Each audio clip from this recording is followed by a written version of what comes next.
Deuxième type d'agriculture, c'est l'agriculture familiale traditionnelle française.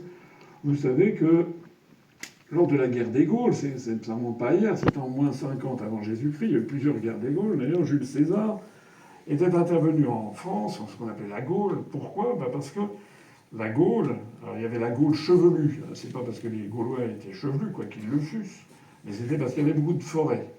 Et il y avait aussi la Gaule non chevelue, il y avait des terres qui étaient des terres arables et qui étaient déjà considérées comme des plus grandes puissances agricoles possibles, qui étaient la Gaule. On a la chance en France d'avoir un climat tempéré, d'avoir des terres qui sont généreuses, productives.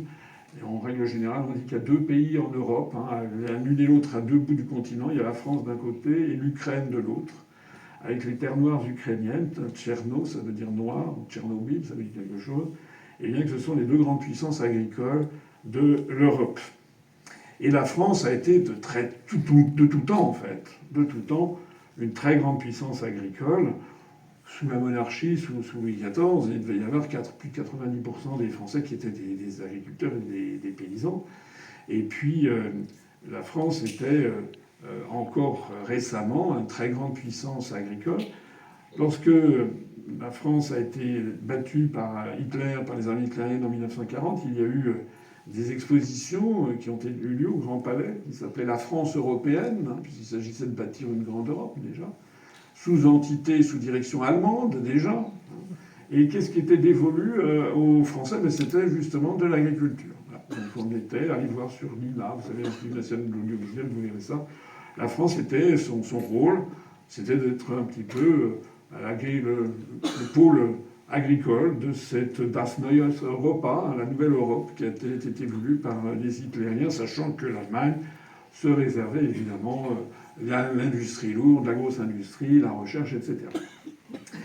Donc la France a de tout temps été une grande puissance agricole et nous avions donc cette agriculture familiale, dont vous êtes souvent les représentants ici, qui, alors je ne vais pas vous expliquer votre métier, j'aurais l'air ridicule.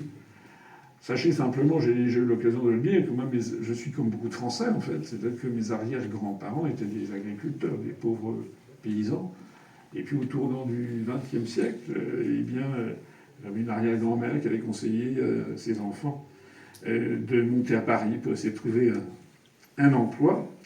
Et donc je suis un peu le parcours de ce qui a été le parcours de beaucoup de gens. C'est des arrière-grands-parents paysans, des grands-parents qui montent à Paris et qui ont des emplois modestes. Et puis mes grands-parents avaient un fils qui était fils unique, qui travaillait bien à l'école.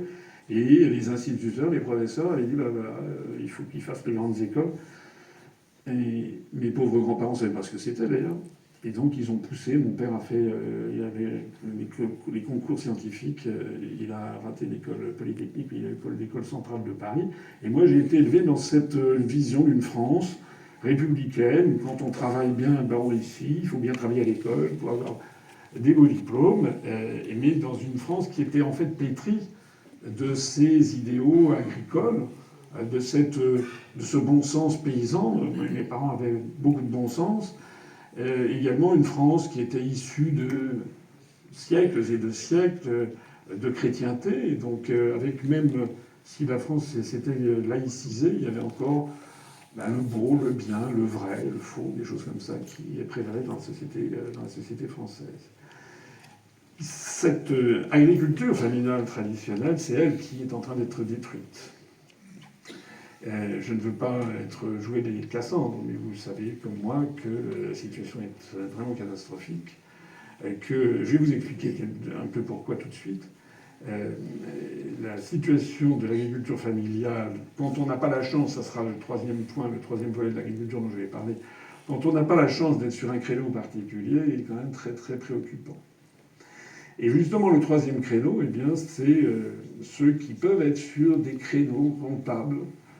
Qui peuvent rentables pourquoi? En cultivant une différence. Ça peut être les filières bio, qui ont quand même une certaine vogue chez les consommateurs, et qui veulent garder la qualité organoleptique des aliments, gustative, etc. Donc ça a beaucoup de vogue, et c'est assez rémunérateur. Et puis il y a aussi des agriculteurs qui ont la chance d'être sur des appellations d'origine protégée. Ce soit les camemberts, que ce soit si vous avez 25 hectares de vignobles dans les côtes de nuit, ça va bien pour vous. Parce que là, vous avez quelques agriculteurs, des familiaux, qui... j'ai un ami qui, lui, c'est dans le budget, et donc, lui, il exporte son vin au Japon, en Chine, aux États-Unis, etc. Donc, il y a des possibilités pour l'agriculture de rester sur ces niches. Je crois que j'ai brossé très rapidement. Évidemment, tout ça mériterait d'être précisé.